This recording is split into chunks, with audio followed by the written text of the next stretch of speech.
way too far from what I have in my mind right now. Oh, I can imagine Ace's face. I've hung out with him before, and he's got like a good. Yeah, I think Siren Clan's draft in particular is really unique here, using Lori in a very interesting way, and hopefully they can wombo combo it to make the difference. However, if they keep making the same mistakes like they did in Game 1, they're gonna get put behind, and that's not something you want to do, especially with such a snowbally composition with Pharsa on top of having Brands onto the Lancelot. He wants that snowball. He wants those stacks of Bounty Hunter. And right now we're looking at both teams are playing very safe.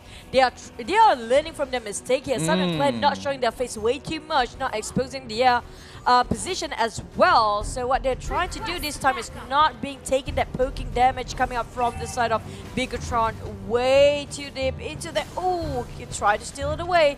Oh, that's a lot of damage coming up from Loyi himself. Yeah, and you can see how the adaptations have actually worked here. You can see the quick rotations with Thomas and Beef. He knows that he can't really win the lane against Uranus, but he's playing towards that mid side of the map, which is really smart here. And not to mention that, you know, Fenrir is going to be their main support mage as of right now, while Oh Dear Bambi is put in that carry role, and he isn't playing with Bounty Hunter as well, so he's dependent on getting that extra EXP and gold from the jungle. Well, Siren Clan has been adapting very fast. I'm talking about how they rotate all four men just on in mid. Ambus trying to get on the kill here, but still not enough. He still need a level 4. Yeah. We do know that Gusion, if he doesn't hit level 4, it's kind of going nowhere with the kind of skills for now. Yeah, and Gusion also took for the extra added. Oh no, looks like Fenrir got caught out, but he was able to flicker out in time. KYY is there to try and pick up the kill. Bravo as well with the Flame Strike. Already gets them really nice and low, allowing him to just run him down. His Firaga armor is still up online. Oh, nope, just broke. And now he's going to continue the chase onto Ambus, who has maximum heat on top of him. Ambus could potentially one-shot Bravo, but he does not have his Shadow Blade Slaughter.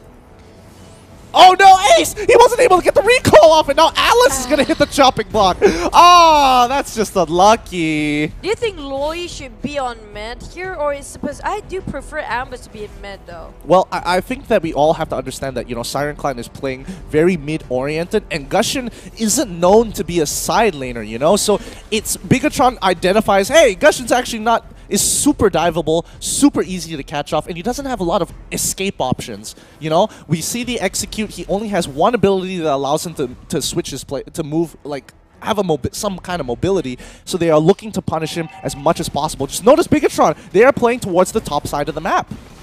So again, is it early phase game mistakes here they're making on the side of Siren Clan? They kind of learned from their last mistake by doing faster rotation this time, but it seems like they kind of off position for a bit on top of the crap just now. And down to Biggotron, they have Divine Judgment and landing it straight to his Loyi as it's gonna be just reversing here. Bambi coming out with Roger out of nowhere, managed to punish them back, but at the same time, we're looking at Thomas and Beef on bottom lane, try to harass whatever he can on bottom side here, but it's not going to be enough. We do know Uranus is one of a hell of a tank and also a decent damage hero there. Yeah, very much a brick wall here, but they were able to get the turtle, which is the most important thing. Thomas and Beef indirectly was able to impact that because, yes, your brick wall is now a little weakened, a little chipped. You have to back off. You have to send more, you have to dedicate more resources with your members to actually take this turtle. And Biggotron just thought, you know what, this isn't worth it. Oh, Fenrir here, dropping down big fat ult, but not enough to get the yin-yang passive to allow the mini stunts to go through. However, remember, Biggotron is playing topside, Siren Clan trying to make things happen down in the bottom. Is it just me? I'm looking at Fenrir having a little bit off position twice in a row here, especially on top of the crab just now for top lane. Oh, for sure. And now again in the jungle area. Well, bottom, I have to agree the fact that Lun or Thomas and Beef making a lot of damage to his target. The moment that Uranus backed off a bit, it just shows that they can get him killed. How big of a wall can you be when it's 4v1? The same goes for top here. They are exchanging, trading kills, balancing back whatever they have lost, and now getting the tower as well. A bit slow for towers on bottom lane. Siren Clan try to do as fast as they can, but it's not going to be as fast as Bigatron Esports, which got themselves a tier 2 tower already. Yeah, that tier 2 tower passive definitely bought a lot of time for Siren Clan to make things happen across the map, and they were willing to sacrifice it apparently, so they're going to be behind a little bit of gold, but that doesn't mean Siren Clan is completely out of the game just yet. Oh, but yep, they are progressing on one lane particularly, but can it be enough? I'm talking about the moment they shut down these timers, it's going to be a problem for Siren Clan because nobody going to push the side lanes. But at the same time, they are buying a lot of farms and time for Bambia here as well.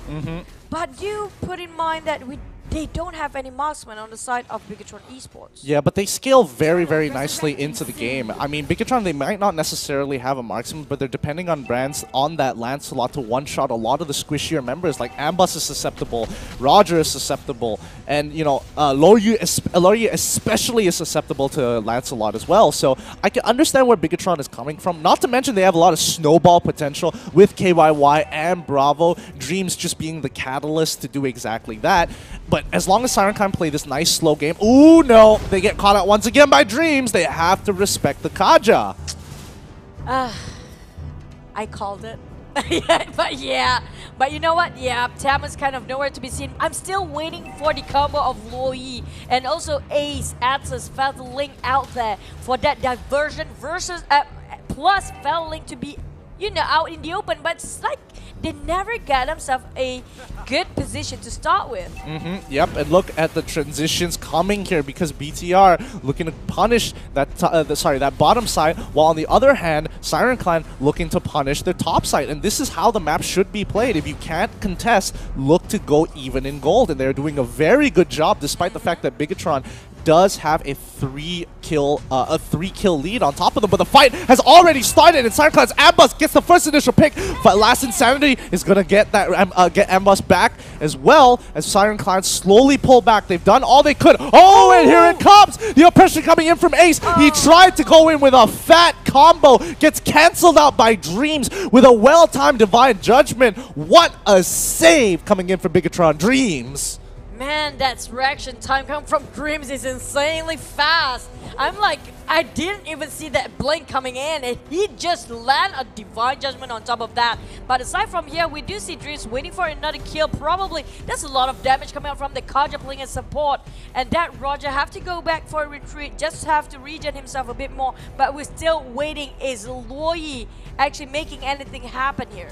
Yeah, I mean, Fenrir is really, really struggling in this particular game. He seems to be disrespecting and taking the most dangerous paths to get to certain areas. And not to mention that Bigatron understand that, you know, that Lori doesn't actually have a lot of mobility options. So Dreams can easily get on top of him. Bravo's the exact same situation. KYY completely outranges him and Brands can one-shot him. So Fenrir has a lot to look out for. More than what he can handle right now because KYY found the airstrike. Finish him off straight away the moment he just tried to be there. He's too squishy right now. And now Brent, he got chip a lot of HP at the same time. But that Torn Rose is really happening now. And now it's Last Insanity. Double kill on that. Bravo for him. That's a nice execution and communication coming from Bigatron, wiping almost the whole team of Siren Clan, leaving only Thomas and Biff behind. Yeah, that was really, really good from Bigatron's side. They completely punished Siren Clan for being out of position. They were able to pick off Ace as well as Oh Dear Bambi after they split them apart in the jungle. So nicely done from Bigatron here. Can they actually get this inhibitor turret? And they're just using KYY as well as Dreams as a huge deterrent. Now that the rest of the members have respawned, Thomas and Beef is dead. Oh, the Featherling just get one, but is it gonna be enough? Just Kaja down there. Okay. And now, oh dear, Bambi have to retreat back, and still not back enough on the side of Bigatron. They have a lot of HP on their side, except from just Bravo, but anytime, anywhere, his Furaga will be back up to the top full HP. At the same time, trying to just scout things out for the red buff, and they caught the bait there.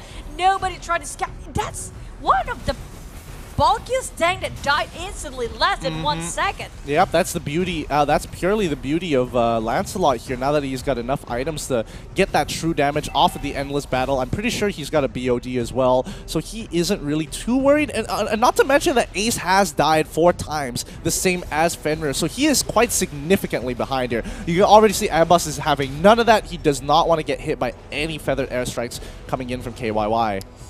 Now I feel bad for Fenrir because the moment he just shows his face, he has nowhere to go and nowhere to run. Because basically, if it's not Feather Airstrike, it's going to be the Lancelot coming up for him as well. But Bravo tried to bait things out, trying to get all the ultimates onto him, while let the rest of the team does their work. They're looking to the lane side. They are pushing it quite far ahead, and now going for the Lord straight away, not wasting any more time. Brent's just gonna go for this, starting it off first, and the rest of the team will follow up behind it, trying to scout things out for the Farsa, and also the Taka from the back. Only 2 of them, Bravo and Brent.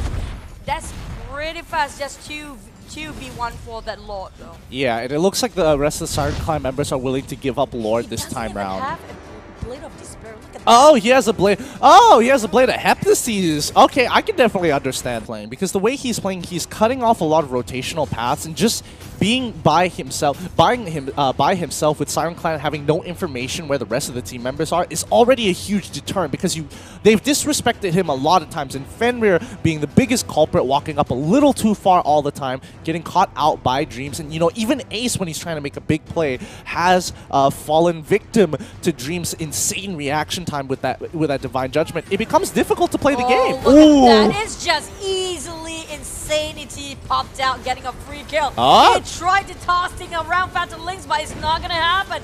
And then just thrown, pushing by Bigatron bit by bit.